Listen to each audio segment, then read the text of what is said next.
नमस्कार दोस्तों, कैसे हैं आप लोग? हमें उम्मीद है कि आप बेहतर होंगे और अपनी पढ़ाई में ज़ोरों-शोरों से लगे होंगे। तो दोस्त जैसा कि आपको मालूम है कि हम हमेशा की तरह आपको जीके फर्स्ट रिवीजन यानी कि जीके जितना भी क्वेश्चन बन सकता है, उसी प्रकार से हम बहुत सारे क्वेश्चन आपको कंप्लीट करवाए हैं। उसी सीरीज़ का आज का जो है जीके फर्स्ट रिवीजन का टॉप 50 क्वेश्चन्स लेकर आए हैं, ठीक है ना? और आपको मालूम है कि हर एक क्वेश्चन कितना आपके लिए महत्वपूर्ण होता है कि नहीं? जो भी नए व्यूअर्स हैं, उनसे बता देना चाहते हैं कि आप बिहार की तैयारी करते हो या फिर किसी भी स्टेट पीसीएस की तैयारी करते हो, काहे चाहे आप रेलवे की तैयारी करते हो या फिर बिहार दरोगा या फिर गवर्नमेंट का कोई भी कॉम्पिटिटिव एग्जाम हो। ये चैनल और ये वीडियो आपके लिए उतना ही महत्वपूर्ण है जितना आपके लिए एग्जाम महत्वपूर्ण है। नहीं भरोसा है, आप इस वीडियो को एंड तक देखिए, ठीक है ना? आपको खुद मालूम चल जाएगा कि आपके लिए क्वेश्चन कितना इम्पोर्टेंट हम लेकर आए हैं, ठीक है ना? एक और बात, अगर आप बिहार स्पेशल बिहार की तैयारी कर रहे हैं, तो आपके लिए हम इस विजिट आप चैनल पे विजिट कीजिए। इस चैनल में जाइए, आपको प्लेलिस्ट के माध्यम से आपको लगभग 2000 प्रश्नों का हम संग्रह करवा रहे हैं, वो भी बिहार स्पेशल से। तो आप जाइए चैनल को विजिट कीजिए और खुद देखिए कि आपको कितने सारा क्वेश्चन और कितना बेनिफिशियल क्वेश्चन कंप्लीट करवाया जा रहा है। ठीक है ना दोस्त? अब हम चलिए सीधे पॉइंट्स पे आते हैं और आज का जो प्रश्न क्या है, टॉप 50 में पहला प्रश्न को देखते हुए चलते हैं, ठीक है ना? वीडियो को बस आप ध्यान से देखिएगा, ठीक है? चलिए हम पहला प्रश्न शुरू करते हैं। तो देखिए आज का जो है पहला प्रश्न क्या है, ध्यान से देखिएगा। बोल रहा है कि निम्नलिखित में से कौन-सा मौलिक अधिकार निवारक निवारक निरोध द्वारा प्रतिबंधित है? 4 ऑप्शन दिए गए हैं। ये जो सवाल है, ये हमारे मौलिक अधिकार से है और ये समझिए कि आपको पॉलिटी से सवाल है कि नहीं?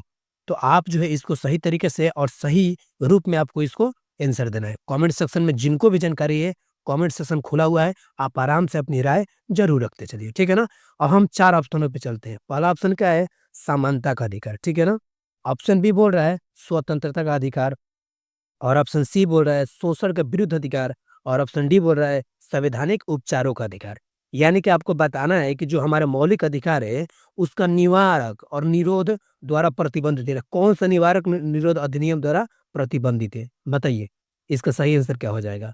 तो देखिए दोस्तों, इसका सही आंसर क्या हो जाएगा? Option number B. देखिए ये स्वतंत्रता का अधिकार जो होता है ना, स्वतंत्रता अधिकार यानी कि फ्रीडम का अधिकार, ये मौलिक अधिकार का निवारक निरोध द्वारा प्रतिबंधित होता है। समझ में आ गया ना? तो इसको आप ज़रूर ध्यान में रखिएगा। ये क्वेश्चन बार-बार आपको बहुत सारे एग्ज़ामों में पूछा जाता है। समझ में आ गया ना? अब हम चलते हैं अगले प्रश्न पे यानी कि दूसरे नंबर प्रश्न के, ठीक है ना? देखिए कोई भी क्वेश्चन करते समय आपको पेशेंस रखना है, घबराना नहीं है। ध्यान से प्रश्नों को पढ़ना है, उसके बाद जाके आपको जवाब देना है। ये प्रश्न आपको ऐसा-वैसा नहीं है, बिल्कुल इम्पोर्टेंट प्रश्न ही आपको कंप्लीट करवाया जा रहा है। समझ में आ गया ना? अब देखिए ध्यान से दूसरे नंबर प्रश्न पढ़ना है। बोल रहा है कि संयुक्त संसदीय समिति के अध्यक्ष का मनोनीत किसके द्वारा किया जाता है? ठीक है ना? माने किसके द्वारा मनोनीत किया जाता है? किसका? संसदीय समिति के अध्यक्ष का। समझ में आ गया ना? अब 4 ऑप्शन दिया गया है, इन ऑप्शन को सही चूज़ करना है। पहला क्या है? प्रधानमंत्री, दूसरा है राष्ट्रपति, तीसरा है उपराष्ट्रपति और चौथा यानी कि ऑप्शन नंबर डी है लोकसभा अध्यक्ष। अब बताइए इन 4 ऑप्शनों में से सही आंसर कौन-सा होगा? तो देखिए बिना समय गए याद रखिएगा कि ये जो संसदीय समिति के अध्यक्ष है, उसको मनोनीत किसके द्वारा किया जाता है? तो लोकसभा अध्यक्ष के द्वारा किया जाता है, यानी कि ऑप्शन नंबर डी हमारा सही आंसर हो जाएगा। ठीक है ना दोस्तों? अब हम चलते हैं तीसरे नंबर प्रश्न पे। पॉइंट टू पॉइंट हर एक क्वेश्चन आपको हम कंप्लीट करवाएँगे। बिल्कुल समय आपका नहीं गँवाया जाएगा, ठीक है ना? हमारा बस एक ही गोल है कि आपको बेहतरीन से बेहतरीन रिज़ल्ट देके और मेरिट तक पहुँचाना है, ठीक है ना? अब हम चलते हैं तीसरे नंबर प्रश्न को देखते हैं, ठीक है ना? प्रश्नों को आप ध्यान से देखिएगा, ये भी आपको संविधान से प्रश्न यानी कि पॉलिटी से प्रश्न है, ठीक है ना? बोल रहा है तीसरा नंबर कि किस संविधान संशोधन द्वारा ध्यान से प्रश्नों को पढ़िएगा, कि इस संविधान संशोधन द्वारा राष्ट्रपति शासन को 3 वर्ष तक बढ़ाने की व्यवस्था की गई है, ठीक है ना? देखिए 4 संविधान संशोधन दिया गया है, उसमें से कौन-सा सही होगा ये आपको बताना है, ठीक है ना? ऑप्शन ए बोल रहा है 55वां संविधान संशोधन, ऑप्शन बी बोल रहा है 57वां संविधान संशोधन या फिर ऑप्शन सी बोल रहा है 59वां संविधान संशोधन या फिर ऑप्शन डी बोल रहा है 17वां संविधान संशोधन। यानी कि किसमें जो है राष्ट्रपति शासन को 3 वर्ष तक बढ़ाने की व्यवस्था की गई है? बताइए इसका सही आंसर क्या हो जाएगा? ये क्वेश्चन आप खुद देख सकते हैं कितना इम्पोर्टेंट है, ठीक है ना? पॉलिटी से आज सवाल काफ़ी भर-भर के है, तो बिल्कुल नहीं घबराना है क्योंकि हर एक एग्ज़ाम में पॉलिटी से 10, 5, 20 क्वेश्चन रहता ही रहता है, ठीक है ना? तो क्वेश्चन को पेशेंस के अनुसार आपको बनाते हुए चलना है, ठीक है ना दोस्त? तो देखिए इसका सही आंसर क्या हो जाएगा, तो हमेशा याद रखिएगा कि राष्ट्रपति शासन को 3 वर्ष तक बढ़ाने की व्यवस्था 59वां संविधान संशोधन में किया गया था। जब 59वां संविधान संशोधन जब हुआ था ना, उसमें ये चीज़ें कर दिया गया था कि राष्ट्रपति शासन को 3 वर्षों तक बढ़ाया जा सकता है, ठीक है ना? तो ऑप्शन नंबर सी हमारा सही आंसर हो जाएगा, ठीक है ना दोस्त? अब हम चलते हैं चौथा नंबर प्रश्न पे। चौथा नंबर प्रश्न को ध्यान से देखिएगा, यह प्रश्न काफ़ी ज़्यादा वीवीआई है। बोल रहा है कि जो शून्य आधारित बजट की व्यवस्था किस पर आधारित है? शून्य आधारित बजट की व्यवस्था आखिर किस पे आधारित है? ऑप्शन नंबर ए गत वर्षों के कार्यक्रम को जारी रखने पर, या फिर ऑप्शन नंबर बी गत वर्ष के कार्यक्रम के निष्पादन पर, या फिर ऑप्शन नंबर सी योजनोत्तर यानी कि कार्यक्रमों हेतु यानी कि योजना के कार्यक्रमों हेतु शून्य आवंटन करने पर, या फिर ऑप्शन नंबर डी गत वर्षों के कार्यक्रमों को बिना कोई संदर्भ ग्रहण किए कार्यक्रम को निर्माण पर। अब बताइए इसका सही आंसर क्या हो जाएगा? ठीक है ना? मैंने बोल रहा है कि जो शून्य बजट है आखिर इन 4 ऑप्शन में से किस पर व्यवस्था पर आधारित है? किस व्यवस्था पे आधारित है? ठीक है ना? मानते हैं कोई योजना किया गया, उसमें शून्य आवंटन करना है, क्या उस पे आधारित है? या फिर मानते हैं आने वाले वर्ष या फिर जारी रखने के लिए मतलब जो कार्यक्रमों को जारी रखने के लिए उस पे आधारित है? ऐसे ही करके 4 ऑप्शन दिए गए, इनमें आपको सही आंसर बताना है। ठीक है ना? क्वेश्चन को जब तक आप ध्यान से नहीं पढ़िएगा तब तक आपको समझ में नहीं आएगा। तो देखिए इसका सही आंसर क्या आ जाएगा? तो ऑप्शन नंबर डी यानी कि गत वर्षों के कार्यक्रमों को बिना कोई संदर्भ ग्रहण किए कार्यक्रमों के निर्माण के लिए, ठीक है ना? जैसे मानते हैं कि आने वाले वर्षों के कार्यक्रमों को बिना किसी संदर्भ ग्रहण किए उसके कार्यक्रमों का निर्माण करने के लिए शून्य आधारित बजट की व्यवस्था की जाती है। समझ में आ गया ना? अब हम चलते हैं 5वें नंबर प्रश्न पे, ठीक है ना? 5वां नंबर आप देख सकते हैं ना क्वेश्चन कितना इम्पोर्टेंट है, ठीक है ना? और ये क्वेश्चन कहीं न कहीं एग्ज़ामों में पूछा हुआ है, ठीक है ना? आपको ऐसा-वैसा कोई क्वेश्चन नहीं कंप्लीट करवाया जा रहा है, बिल्कुल आपको वीवीआई क्वेश्चन कंप्लीट करवाया जा रहा है। समझ में आ गया ना? तो बिल्कुल क्वेश्चन को नहीं छोड़ के जाना है, एकदम ध्यान से पढ़ते हुए आपको आगे बढ़ना है, अगर एग्ज़ाम में सच में दूसरों से बेहतर करना है तो, ठीक है ना? देखिए 5वां नंबर सवाल क्या बोल रहा है? बोल रहा है कि मौलिक अधिकार किसकी रक्षा की गारंटी देता है? ठीक है ना? जो हमारा फंडामेंटल्स राइट है, आखिर वो किसकी रक्षा की गारंटी देता है? 4 ऑप्शन दिए गए, ध्यान से पढ़िएगा। ऑप्शन नंबर 1 क्या है? नागरिकों की व्यापारियों के शोषण से, ठीक है ना? या फिर ऑप्शन बी नागरिकों को स्वच्छता शासन से यानी कि स्वतंत्र शासन से, या फिर ऑप्शन नंबर सी देश की सुरक्षा से, या फिर ऑप्शन नंबर डी नागरिकों का सम्मान के। अब बताइए इसमें सही कौन-सा होगा? यानी किसकी रक्षा करने की गारंटी देता है? तो देखिए हमेशा इसका सही आंसर याद रखिएगा कि नागरिकों के स्वच्छता शासन से यानी कि नागरिकों को स्वच्छ यानी कि एकदम स्वतंत्र तरीका से शासन करने का जो है मौलिक अधिकार गारंटी देता है। इन 4 ऑप्शनों में से पूछा हुआ है। तो आप उसी ऑप्शन को लगाइए कि जो कि इन 4 ऑप्शनों में महत्वपूर्ण है। तो ऑप्शन नंबर बी हमारा सही आंसर हो जाएगा। ठीक है ना? तो देखिए लिख सकते हैं ऑप्शन नंबर बी, ठीक है ना? यानी कि नागरिकों को स्वच्छतंत्र शासन से यानी कि स्वतंत्र तरीके से शासन से, ठीक है ना दोस्त? अब हम चलते हैं 6 नंबर प्रश्नों को देखते हैं। ध्यान से देखिएगा ऐसे प्रश्न को, ठीक है ना? पॉलिटी के सवाल आज भर-भर के लाए हैं ताकि आपको किसी भी क्वेश्चन में बिल्कुल सोचने-समझने का मौका ही ना मिले, ठीक है ना? आप आराम से बनाकर यूँ ही आ सकते हैं। बोल रहा है कि निम्नलिखित युग्मों में से यानी कि ये जो युग्म दिया गया है ये 4, ठीक है ना? कौन-सा युग्म जो है सही नहीं है, यानी कि सही सुमेलित नहीं है, यानी कि सही मिलान नहीं है, कौन-सा युग्म, ठीक है ना? 4 दिया गया है। ऑप्शन नंबर ए बोल रहा है कि आर्टिकल 124 जो है क्या बोलता है? उच्चतम न्यायालय का अभिलेख न्यायालय होना। ऑप्शन बी बोल रहा है कि अनुच्छेद 132 क्या बोलता है? उच्चतम न्यायालय की अपीलीय अधिकारिता, या फिर ऑप्शन सी बोल रहा है अनुच्छेद 143 क्या बोलता है? उच्चतम न्यायालय की परामर्श शक्ति, या फिर ऑप्शन डी बोल रहा है कि अनुच्छेद 136 उच्चतम न्यायालय के द्वारा अपील के लिए विशेष इजाजत। ठीक है ना? यानी बोल रहे हैं इनमें से कौन सही नहीं है। तो दोस्त एक और बात बता देना चाहते हैं, इन 4 ऑप्शन को बिल्कुल आपको ध्यान से पढ़ना है, तभी ये चीज़ें समझ में आएगा, ठीक है ना? ऐसे आपको पिछली वीडियो में बताए हैं कि जब भी आपको क्वेश्चन में नहीं बोले, तो उसको आपको गोला कर देना है और भी हाइलाइट करके गोला करना है एग्ज़ाम में, ताकि ये हमारी नज़रें हाइलाइट पे पड़ते ही इससे आपको ध्यान में रहे, ठीक है ना? अब हम चलते हैं ऑप्शन पे। तो देखिए ऑप्शन डी बोल रहा है कि जो आर्टिकल 136 है, ये उच्चतम न्यायालय के द्वारा अपील के लिए विशेष इजाज़त देते हैं। हाँ, बिल्कुल ये भी सही है। यानी कि 136 जो आर्टिकल है, ये उच्चतम न्यायालय के जो है द्वारा अपील के लिए विशेष इजाज़त की ज़रूरत पड़ती है। समझ में आ गया ना? ऑप्शन सी बोल रहा है कि अनुच्छेद 143 ये भी सही है, उच्चतम न्यायालय की परामर्श शक्ति से संबंधित है, ठीक है ना? बात करें ऑप्शन नंबर बी यानी कि आर्टिकल 132 ये बोल रहे हैं उच्चतम न्यायालय की अपीलीय अधिकारिता से भी संबंधित। लेकिन वहीं में बात करें ऑप्शन नंबर ए यानी कि अनुच्छेद 124 ठीक है ना? ये बोल रहे हैं उच्चतम न्यायालय का अभिलेख न्यायालय होना नहीं। यहाँ पर क्या होगा दोस्त 124 बोलता है कि जो उच्चतम न्यायालय है ना, उसकी स्थापना की बात करता है। किस चीज़ की बात करता है? उसकी स्थापना और गठन की बात करता है। समझ में आ गया ना? तो यानी कि ऑप्शन नंबर ए हमारा गलत हो जाएगा, यानी कि सही नहीं है। समझ में नहीं पूछा है। तो आर्टिकल 124 दूसरा कुछ बोलता है, लेकिन दिया है दूसरा कुछ, तो ये गलत हो जाएगा। यानी कि ऑप्शन नंबर ए हमारा सही आंसर हो जाएगा, ठीक है ना? तो देखिए याद रखिएगा आर्टिकल नंबर 124 क्या बोलता है? ये उच्चतम न्यायालय की स्थापना और गठन की बातें करता है। समझ में आ गया ना? अब हम चलते हैं 7वां नंबर सवाल पे, ठीक है ना? उम्मीद है कि आपको क्वेश्चन काफ़ी बेहतरीन तरीके से समझ में आया होगा, ठीक है ना? अब हम चलते हैं 7वां नंबर प्रश्न पे, ध्यान से देखिए। ये जो है, ये आपको भूगोल से सवाल है, ठीक है ना? ये आपको भूगोल से सवाल है, ध्यान से पढ़िएगा। बोल रहा है कि 30 डिग्री से 35 डिग्री उत्तर तथा दक्षिण अक्षांशों के मध्य पूरे वर्ष चलने वाली पवनें आखिर क्या कहलाती है? जैसे मानते हैं कि 2 दक्षिणी अक्षांश है, उसके मध्य 1 सालों में चलने वाली जो पवनें हैं, आखिर उसको क्या बोलते हैं? ऑप्शन ए है पछुआ हवाएँ या फिर ऑप्शन बी है व्यापारिक हवाएँ या फिर ऑप्शन सी है मानसूनी हवाएँ या फिर ऑप्शन डी है सागरीय हवाएँ। बताइए इन 4 ऑप्शन में सही कौन-सा होगा? अगर आप सच में ज्योग्राफी पढ़े होंगे ना, तो आपको ज़रूर मालूम होगा, ठीक है ना? तो देखिए हमेशा याद रखिएगा कि जो अक्षांश होता है ना, ये 30 से 35 डिग्री के उत्तर तथा दक्षिण में पछुआ हवाएँ पूरे साल भर तक चलती है। कौन-सा हवाएँ चलती है? पछुआ हवाएँ पूरे साल भर तक चलती है। समझ में आ गया ना? तो ऐसे प्रश्न को यूँ ही आप बना के निकल जाइएगा। बस आपको समझने का फेर है। ठीक है ना? तो दोस्त आपसे एक रिक्वेस्ट है कि अगर आप यहाँ तक पहुँच गए हैं ना, तो हमें विश्वास है कि हमारा कंटेंट आपको सच में बेहतर लग रहा है। अगर दिल से बेहतर लग रहा है ना, तो चैनल को आप लोग सब्सक्राइब ज़रूर कर दीजिए, क्योंकि आप लोग करते नहीं हैं। वीडियो तो देख लेते हैं, लेकिन आप करते नहीं। बस आपसे यही शिकायत है दोस्त, ठीक है ना? और सुनिए, वीडियो को दिल से लाइक करके जाइएगा, ठीक है? तभी तो हमें अच्छा लगेगा कि हाँ, वीडियो को सपोर्ट मिल रहा है।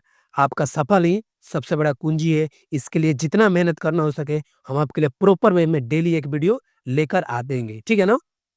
अब हम चलते हैं 8वां नंबर प्रश्न को देखते हैं।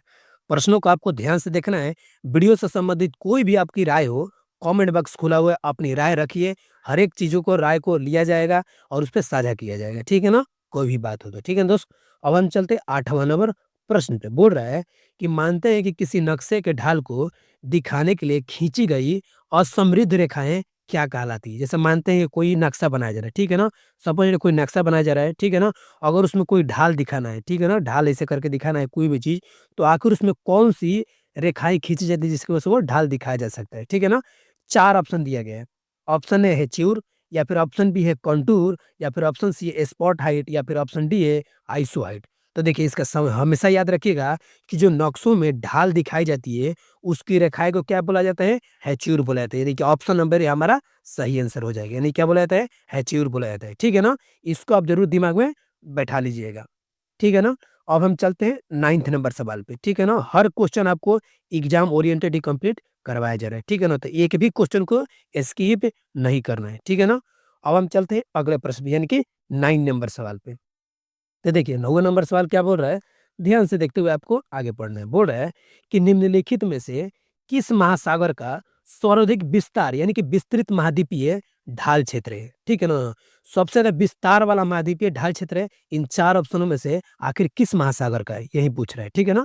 तो ऑप्शन नंबर ए क्या अंटार्कटिका महासागर का है या फिर ऑप्शन नंबर बी है प्रशांत महासागर का है या फिर ऑप्शन नंबर सी है हिंद महासागर का है या फिर ऑप्शन नंबर डी है अटलांटिक महासागर का है। बताइए इसमें सही आंसर क्या हो जाएगा? ठीक है ना? क्योंकि क्वेश्चन जो है ये कितनी बार एग्ज़ामों में पूछा हुआ सवाल है, ठीक है ना? अब हर एक एग्ज़ाम का ना दोस्त पैटर्न चेंज होता जा रहा है, तो आपको हर एक क्वेश्चन को समझ-समझ के बनाना है। अगर क्वेश्चन स्किप कीजिएगा, तो वहीं पे बाद में रोता है बच्चा कि 1 नंबर से 2 नंबर से छँट गया, ठीक है ना? तो आपको बिल्कुल हर एक क्वेश्चन को बारीकी से देखते हुए आगे बढ़ना है, ठीक है ना दोस्त? तो देखिए इसका सही आंसर क्या हो जाएगा? तो इसका सही आंसर हो जाएगा अटलांटिक महासागर यानी कि ऑप्शन नंबर डी हमारा सही आंसर हो जाएगा। देखिए अटलांटिक महासागर जो है ना, ये सर्वाधिक यानी कि विस्तार रूप में महाद्वीपीय ढाल क्षेत्र में ये फैला हुआ है। तो ऑप्शन नंबर डी हमारा सही आंसर हो जाएगा। कौन-सा हो जाएगा? अटलांटिक महासागर। ठीक है ना? अब हम चलते हैं 10वें नंबर सवाल पे, ठीक है ना? आप बिल्कुल ध्यान से देखते हुए चलना है प्रश्नों को। 10वां नंबर सवाल क्या बोल रहा है कि ये जो सवाल है ये फिजिक्स से है, यानी कि भौतिकी से है, ठीक है ना? और ये क्वेश्चन जो है एग्ज़ाम से काफ़ी बार ये क्वेश्चन पूछा हुआ है, ठीक है ना? बोल रहा है कि धारावाहक चालक का संबंध किससे होता है? यानी कि जो धारावाहक चालक होता है, कोई भी चीज़ का चालक, आखिर वो किससे संबंध होता है? 4 ऑप्शन दिए गए, इन चारों ऑप्शन में संबंध बताना है, ठीक है ना? ऑप्शन नंबर ए चुंबकीय क्षेत्र से है, या फिर ऑप्शन नंबर बी विद्युत क्षेत्र से है, या फिर ऑप्शन नंबर सी विद्युत चुम्बकीय क्षेत्र से है, या फिर ऑप्शन नंबर डी विद्युत स्थैतिक क्षेत्र से है। बताइए इसका सही आंसर क्या हो जाएगा, ठीक है ना? क्योंकि आपको पॉलिटी से थोड़ा-सा उभर के फिजिक्स में हम सीधे लेकर आ गए हैं, ताकि आपका सभी के जीके जीएस कंप्लीट होता चला जाए, ठीक है ना? अब बताइए इसका सही आंसर क्या हो जाएगा? क्वेश्चन काफ़ी इम्पोर्टेंट है और ऐसे क्वेश्चन आपको बार-बार देखने को ज़रूर मिलेंगे, ठीक है ना? तो देखिए हमेशा याद रखिए कि जो धारावाहक चालक होता है ना, वो हमेशा और हमेशा चुंबकीय क्षेत्र से संबंधित रखता है। यानी कि हमारा ऑप्शन नंबर क्या हो जाएगा? ए हो जाएगा। ऑप्शन नंबर ए चुंबकीय क्षेत्र, ठीक है ना? यानी कि जो भी धारावाहक चालक होते हैं, वो किससे संबंध रखते हैं? चुंबकीय क्षेत्र से संबंध रखते हैं। समझ में आ गया? अब हम चलते हैं 11 नंबर प्रश्न को देखते हैं, ठीक है ना? बोल रहा है 11 नंबर प्रश्न कि हिग्स बोसन की उपस्थिति की पुष्टि किसका औचित्य सिद्ध करेगी? माने इन चारों में से किसका सिद्धांत सिद्ध करेगी? औचित्य सिद्ध करेगी, ठीक है ना? ऑप्शन नंबर ए मानक प्रतिरूप अधिरुज्य सिद्धांतों द्वारा, यानी कि दोनों द्वारा, ये और ये, या फिर ऑप्शन नंबर बी सभी चारों मूल बलों के एकीकरण के द्वारा, या फिर ऑप्शन नंबर सी ब्रह्मांड की अस्थायी दशा में प्रतिरूप के द्वारा, या फिर ऑप्शन नंबर डी मूल कणों के द्रव्यमान द्वारा। तो देखिए हमेशा याद रखिएगा कि जो हिंग बोसान थे ना, उसकी उपस्थिति का पुष्टि मूल कणों के द्रव्यमानों के द्वारा सिद्ध किया जाता है। समझ में आ गया ना? मूल कणों के द्रव्यमानों के द्वारा सिद्ध किया जाता है। यानी कि अगर मास कम होगा, यानी कि द्रव्यमान कम होगा तो वो हल्का होगा, मास ज़्यादा होगा तो यानी बड़ा होगा, माने वज़नदार होगा, ठीक है ना? कम होगा तो कम होगा और ज़्यादा होगा तो ज़्यादा होगा। यानी कि मास कम होगा तो हल्का होगा, मास ज़्यादा होगा तो भारी होगा। इसी की ये बातें कर रहे हैं। कोई भी कण हो, दुनिया का कोई भी कण हो, आपको मालूम ही है कि नहीं? अब हम चलते हैं 12 नंबर प्रश्न को देखते हैं, ठीक है ना? हिग्स बोसन की थ्योरी एक बार ज़रूर आप देख लीजिएगा, ठीक है ना? अब देखिए 12 नंबर प्रश्न क्या बोल रहा है कि नमी वायु में, यानी कि नम वायु में रखी गई लोहे की चादर पर जंग लग जाता है, ये आपको ही मालूम है। जंग के संबंध में कौन-सा सही है, ठीक है ना? यानी कि जंग लग जाता है, आपको मालूम है कि कोई भी नमी में अगर लोहा रखिएगा तो पानी और ऑक्सीजन के संपर्क से वो ऑटोमेटिक उसमें जंग लग जाता है। इसके लिए क्या किया जाता है? उसपे जिंक का परत चढ़ाया जाता है कि नहीं? अब हम चलते हैं, देखते हैं इन 4 ऑप्शनों में से कौन-सा सही है। देखिए, ऑप्शन ए बोल रहा है एक मूल तत्व है, या फिर ऑप्शन बी बोल रहा है एक यौगिक है, या फिर ऑप्शन सी बोल रहा है लौह और धूल का मिश्रण है, या फिर ऑप्शन डी बोल रहा है जंग एक यौगिक है जिनका रासायनिक नाम फेरस ऑक्साइड है। बताइए इसका सही आंसर क्या हो जाएगा? देखिए, अधिकांश तौर पर बच्चे क्या मारेंगे ना, ये मारेंगे लौह और धूल मिश्रण का, लेकिन नहीं, ये नहीं होगा। हमारा ऑप्शन नंबर बी सही हो जाएगा, यानी कि ये एक यौगिक है। जो नमी में, वायु में कोई भी लोहे की चादर अगर रखी जाती है तो क्या हो जाता है? जंग लग जाता है। लेकिन जंग के संबंध में कौन-सा सही होता है? तो यह एक यौगिक है, यानी कि बहुत सारा ऑक्सीजन, बहुत सारा पानी अगर मिल के कोई सेम अनुपात में तो लगता नहीं है, जिसकी वजह से जंग लगे, ठीक है ना? इसीलिए जो है इसको यौगिक बोला जाता है, यानी कि अलग-अलग तत्वों के द्वारा जब मिल के इस पे जंग लगता है तो इसको एक यौगिक के द्वारा संबंध रखा जाता है। समझ में आ गया ना कि ऑप्शन नंबर बी हमारा सही आंसर हो जाएगा। ठीक है दोस्त, अब हम चलते हैं 13 नंबर प्रश्नों को देखते हैं। 13 नंबर प्रश्नों को ध्यान से देखिएगा, ठीक है ना? ये क्वेश्चन काफ़ी बार पूछा हुआ है, ठीक है ना? हर एक क्वेश्चन तो इम्पोर्टेंट ही है, लेकिन जो-जो क्वेश्चन पूछा हुआ है उसको हम ऑलरेडी बता दे रहे हैं, ठीक है ना? बोल रहा है कि हिमालय की सबसे पूर्वी चोटी निम्नलिखित में से कौन-सी है? ठीक है ना? 4 ऑप्शन दिया गया है, बताइए कि सबसे पूर्वी चोटी कौन-सी है हिमालय की? ऑप्शन ए है नमचा बरवा, या फिर ऑप्शन बी है अन्नपूर्णा, या फिर ऑप्शन सी है कंचनजंगा, या फिर ऑप्शन डी है माउंट एवरेस्ट। अब बताइए इसमें सही आंसर क्या हो जाएगा? देखिए, सबसे बड़ी बात क्या है कि माउंट एवरेस्ट तो होगा ही नहीं, क्योंकि माउंट एवरेस्ट आपको मालूम है किधर है, ये नेपाल की तरफ है, ठीक है ना? कंचनजंगा भी होगा नहीं और अन्नपूर्णा भी होगा नहीं, यानी कि आप एलिमिनेट कर सकते हैं क्वेश्चन को। जो भी ऑप्शन है उसको एलिमिनेट कर सकते हैं, यानी कि आप 3 तो ऐसे ही हटा दीजिए, ठीक है ना? बचा कौन? मात्र ए नंबर, यानी कि नमचा बरवा जो है ये हिमालय के सबसे पूर्वी चोटी वाला एरिया है। समझ में आ गया ना? इसी को बोला जाता है नमचा बरवा। समझ में आ गया? अब हम चलते हैं 14 नंबर प्रश्न में, ठीक है ना? देख सकते हैं दोस्त कि आपको कितना बेहतरीन तरीके से क्वेश्चन कंप्लीट करवाया जा रहा है, ठीक है ना? और इसी मेहनत के लिए हम सिर्फ एक आपसे बात बोल रहे हैं कि चैनल से जुड़िए, और अब सच में अच्छा लग रहा है ना, तो दिल से वीडियो को लाइक करते हुए जाइए, ठीक है ना? देखिए ये क्वेश्चन जो है ये थोड़ा-सा आपको मॉडरेट लग सकता है क्योंकि ये कथन में है, ठीक है ना? लेकिन आपको मालूम है कि हम मॉडरेट, हार्ड यानी कि ईज़ी, ठीक है ना? आपको हर वीडियो में आपको 3 तरीके से क्वेश्चन कंप्लीट कराते हैं और हर वीडियो में आपको बताते भी हैं। कौन-कौन सा क्वेश्चन रहता है हमारा ईज़ी, मॉडरेट और हार्ड। इसलिए कंप्लीट कराते हैं ताकि आपको हर एक एग्ज़ाम में अनुभव हो जाए क्वेश्चन बनाने का। आप किसी भी एग्ज़ाम में बैठे हैं ना तो आपको कोई भी क्वेश्चन मतलब कोई भी क्वेश्चन हार्ड ना लगे, है कि नहीं? आपको इसी तरीके से समझा-समझा कर जो भी क्वेश्चन हो आपको बेहतरीन तरीके से बताते हुए चलते हैं। ठीक है ना दोस्त? अब हम चलते हैं 14 नंबर प्रश्न देखते हैं। बोल रहा है कि ये हैबर प्रक्रिया द्वारा अमोनिया के उत्पादन में किस उत्प्रेरक का उपयोग किया जाता है? ठीक है ना? देखिए एक और बात जान लीजिए उत्प्रेरक किसे कहते हैं? देखिए उत्प्रेरक वो चीज़ है कि मानते हैं कि कोई काम हो रहा है, उस काम में कोई पदार्थ गया, अपना सभी कामों को उसमें दिया समय और उस काम को और बेहतरीन तरीके से आगे बढ़ा दिया। लेकिन उस पदार्थ को कोई भी नुकसान नहीं हुआ। ठीक है ना? उसी को बोला जाता है उत्प्रेरक। समझ में आ गया ना? कि अगर हम किसी के यहाँ गए, हम अपना योगदान दिए लेकिन मेरे को कोई नुकसान नहीं हुआ लेकिन उनका काम और भी बेहतरीन तरीके से हो गया, उसी को बोला जाता है उत्प्रेरक। समझ में आ गया ना? तो उसी की ये बात बोल रहा है कि हैमर एगो प्रक्रिया है जिसमें अमोनिया के उत्पादन के लिए आखिर किस उत्प्रेरक का उपयोग किया जाता है? 4 ऑप्शन दिया गया है, निकेल का, लोहा का या फिर प्लेटिनियम का। अब बताइए इन चारों ऑप्शन 3 ऑप्शनों में से कौन-सा सही हो जाएगा? अब यहाँ पर 4 ऑप्शन दिए, इनमें से बताइए कौन-सा हो जाएगा, ठीक है ना? ऑप्शन नंबर ए यानी केवल 1 होगा, यानी कि केवल क्या निकेल होगा या फिर ऑप्शन नंबर बी क्या केवल लोहा होगा या फिर ऑप्शन नंबर सी केवल 3 यानी कि प्लेटिनियम होगा या फिर ऑप्शन नंबर डी इनमें से कोई नहीं। बताइए इसका सही आंसर क्या हो जाएगा? हम आपको बता ही दिए, समझा भी दिए, उत्प्रेरक को किसे कहते हैं, समझ में आ गया ना? तो देखिए इसका सही आंसर क्या हो जाएगा? यानी कि ऑप्शन नंबर बी यानी कि केवल 2 यानी केवल 2। अब केवल 2 में कौन-सा हो जाएगा? यानी कि लोहा। देखिए लोहा एक ऐसा चीज़ है ना, जो कि उत्प्रेरक का काम करता है और हैमर प्रक्रिया में ना, ये अमोनिया के उत्पादन में काफ़ी ज़्यादा अपना योगदान देता है। समझ में आ गया ना? तो इसका सही आंसर क्या जाएगा? ऑप्शन नंबर बी, ठीक है ना? हमें उम्मीद है कि आपको हर एक सवाल बेहतरीन ढंग से समझ में आता होगा, ठीक है ना? तो चलिए यहाँ तक आ गए हैं, तो आज का आखिरी सवाल भी चलिए देख लेते हैं और आज का आखिरी सवाल क्या है? 15 नंबर सवाल है। इसको आप ज़रूर ध्यान से देखिएगा। ये जो है आपको ये केमिस्ट्री से सवाल है, ठीक है ना? ये जो आपको केमिस्ट्री से सवाल है, ठीक है? यानी कि आपको रसायन शास्त्र से सवाल है, इसको आप छोड़िएगा नहीं। बोल रहा है कि एम कोश में अधिकतम कितने इलेक्ट्रॉन हो सकते हैं? जो एम कोश होता है आखिर उसमें कितने इलेक्ट्रॉन हो सकते हैं? 4 ऑप्शन दिया गया है, इन 4 ऑप्शनों को आपको सही ढंग से बताना है। ऑप्शन नंबर ए 1 हो सकते हैं या फिर ऑप्शन नंबर बी 2 हो सकते हैं या फिर ऑप्शन नंबर सी 8 हो सकते हैं या फिर ऑप्शन नंबर डी 18 हो सकते हैं। बताइए इसका सही आंसर क्या हो जाएगा? ठीक है ना? तो देखिए, आपको हम पहले समझा देना चाहते हैं, आप आराम से यूँ ही इसका आंसर बना दीजिएगा। जो एम कोष होता है ना, ये तीसरा कोष है, ठीक है ना? यानी कि एम जो कोष होता है, ये क्या हुआ कैसे? तीसरा कोष है, ठीक है ना? तो मान लीजिए तीसरा कोष को हम मान लेते हैं n बराबर 3 मान लेते हैं, ठीक है ना? इलेक्ट्रॉन के अगर निकालना होता है, तो उसका सूत्र क्या होता है दोस्त, पता है? 2n स्क्वायर, समझ में आ गया ना? तो 2n स्क्वायर हो गया, तो मानते हैं कि 2 गुणे n का क्या हो जाएगा? एन का मान ले लीजिए 3, यहाँ पर हम इसको यहाँ पर बता देते हैं। आप ध्यान से देखिएगा, ठीक है ना? इसको हम यहाँ पर बता देते हैं, ठीक है ना? ध्यान से देखिएगा, मानते हैं एम जो है ये कितना? ये तीसरा कोष है, यानी कि तीसरा सेल है, ठीक है ना? तो इसको एन को हम मान लेते हैं एन, ठीक है ना? यानी कि एन बराबर क्या हो जाएगा? 3 हो जाएगा और इलेक्ट्रॉन निकालने का सूत्र क्या होता है? 2n स्क्वायर, समझ में आ गया ना? तो इसको क्या करते हैं? एन को 3 रख देते हैं, 2 गुणे यानी कि एन का मान कितना है? 3 है। देखिए एन का मान कितना है?